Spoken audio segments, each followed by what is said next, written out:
Herkese merhabalar arkadaşlar. Bugün sizlerle birlikte Yağmur'la beraber helva yarışı yapacağız arkadaşlar.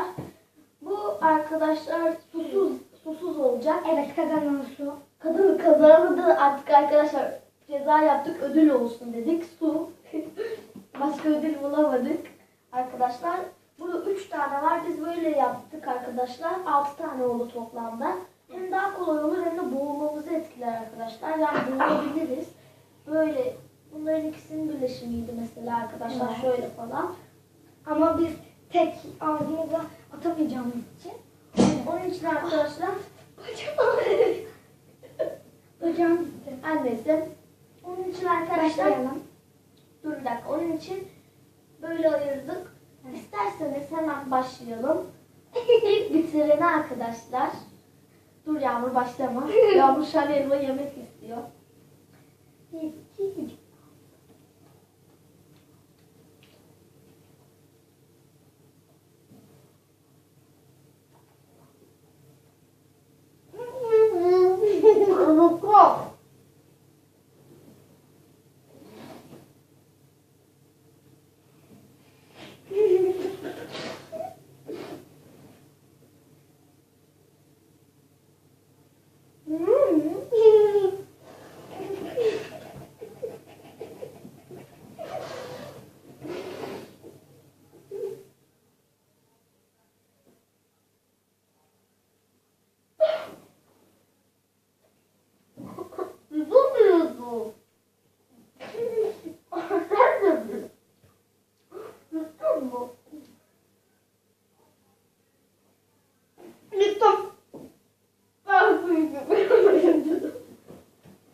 Tamam, bir şey söylemeye çalışıyorum.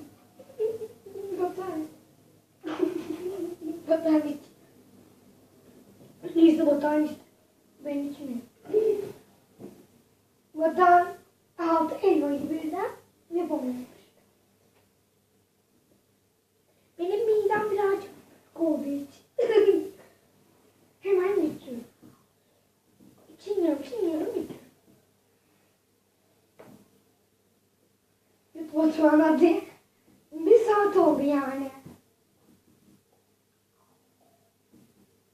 Kazanana su ama kaybedene ne gitti Batuhan? Hiçbir şey değil.